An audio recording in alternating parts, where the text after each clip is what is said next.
सोच कर देखिए, हमें मुंबई से दिल्ली जाने के लिए वीज़ा लग रहा है, हमें गुजरात से हैदराबाद जाने के लिए वीज़ा लग रहा है, या फिर हमें किसी भी इंटरस्टेट ट्रैवल करने के लिए वीज़ा लग रहा है। ऐसा ही होता अगर ये महान शख्सियत हमारे साथ ना होती। आज ज़रा एक पल के लिए सोचिए, भारत को कैसे किसने जोड़ा? इसे जोड़ने वाला कोई व्यक्ति था या ये बस ऐसे ही जुड़ गया? भारत में एकता का सिंबल किसने लाया? किसानों के इतने बड़े आंदोलन में सबसे बड़ा योगदान किसका रहा है? और आज़ादी की लड़ाई में भारी योगदान देने वाला वो कौन नेता था? अगर वो ना होते तो शायद 565 छोटे बड़े देशों में बटा हुआ इंडिया कभी हिंदुस्तान नहीं बन पाता। आज हम देखेंगे the iron man of India की असली कहानी, जो इस आर्टिकल में छुपी है, उनकी पावर, उनका विजन और वो अमेजिंग फैक्ट्स जो आपको स्कूल में नहीं सिखाए गए। स्वागत है आपका। आज हम बात कर रहे हैं उस व्यक्ति की जिनसे हमें मिलती है बड़ी सीख और इंस्पिरेशन। आप देख रहे हैं छविल इनसाइट्स, तो चलिए इस वीडियो को शुरू करते हैं। हम बात कर रहे हैं सरदार वल्लभ भाई पटेल की, जिन्हें हम आयरन मैन ऑफ इंडिया के नाम से जानते हैं। वो भारत के एक महान नेता, फ्रीडम फाइटर और देश का एक एकता का प्रतीक थे। उनका जन्म 31 अक्टूबर 1875 को गुजरात के एक नैनीताल गांव में हुआ था। उन्होंने गांधी जी के साथ मिलकर आज़ादी की लड़ाई में बहुत मेहनत की और आज़ादी के बाद उन्होंने ही भारत के सभी पिछले स्टेट्स को एक साथ जोड़कर एक एकत्रित भारत बनाया था। उन्हीं के कारण आज हम एक यूनाइटेड इंडिया देखते हैं। उन्होंने सिर्फ आज़ादी के समय ही देश को आगे नहीं बढ़ाया, बल्कि आज़ादी के बाद बिखरे हुए भारत को एक मजबूत राष्ट्र बनाया।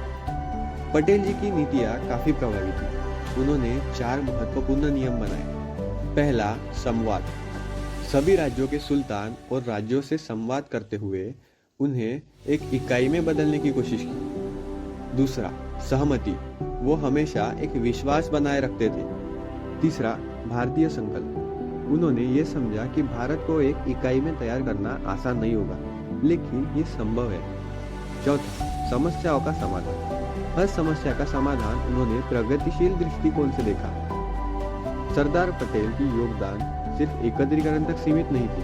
उन्होंने काफी विकास की योजनाएं भी बनाई, जिसमें इरिगेशन, एजुकेशन और खादी का विकास शामिल है। आज उन्हें एक प्रेरणा का रूप याद किया जाता है। उनका असली नाम वल्लभ भाई था, लेकिन उन्हें उनके कार्यों और देश के प्रति उनकी भक्ति के लिए जाना जाता है। इनमें सबसे शॉकिंग पार्ट ये है कि सरदार पटेल नेहरू जी के खिलाफ पीएम पोस्ट के लिए खड़े हुए थे, और इसमें बड़ी इंटरेस्टिंग बात यह है कि जनता की डिमांड भी यही थी। दोस्तों, इस वीडियो के एंड तक जरूर रुकना, क्योंकि मैं आपको बताऊंगा वो एक अमृत काल का नुस्खा जो पटेल जी ने दिया था, और ऐसी बातें जो सरदार पटेल के बारे में आपने कभी नहीं सुनी होगी। सबसे पहले ये जान लो, सरदार पटेल एक पॉलिटिशियन नहीं, बल्कि एक मॉडर्न इंडिया के आर्किटेक्ट थे।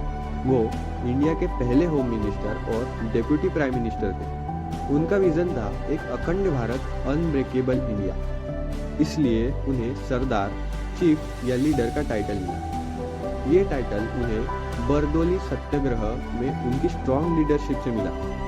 वहाँ की औरतों ने ये नाम दिया। सोचिए कितनी स्ट्रॉन्ग पर्सनैलिटी होगी। इंडिपेंडेंस के टाइम इंडिया में 565 छोटे बड़े प्रिंसली स्टेट्स थे, जैसे हैदराबाद, जौनगढ़, कश्मीर। इन सबको इंडिया में एकत्रित करना था। कुछ प्यार से मान रहे थे और कोई अपनी जिद पर अड़ा था। पटेल जी ने एक तरीका अपनाया, जिसे वो साम दाम दंड भेद नाम देते थे। उनका ये फॉर्मूला क्या था? साम, पहले समझाया, बातचीत की। दाम, फिर रिवॉर्ड दिया। दंड, फिर जरूरत पड़ी तो शक्ति दिखाई। भेद, और कई समय आने पर चतुराई से काम लिया। उनके इन तरीकों से भारत एक मजबूत और एकत्रित राष्ट्र बन पाया, और इसीलिए उन्हें आयरन मैन ऑफ इंडिया कहा गया। पटेल जी की इंटीग्रिटी और सिंप्लिसिटी, वो पावर के पीछे कभी नहीं भागे। सोचकर देखो, अगर पटेल जी पीएम होते तो आज का इंडिया कैसा होता? एक वर्ड में बताओ कि पटेल जी की सबसे बड़ी लीगेसी क्या थी? उनकी यूनिटी, उनकी पावर या त्याग?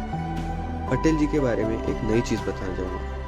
उन्होंने लंदन जाकर अपने लॉयर की पढ़ाई कंप्लीट की थी।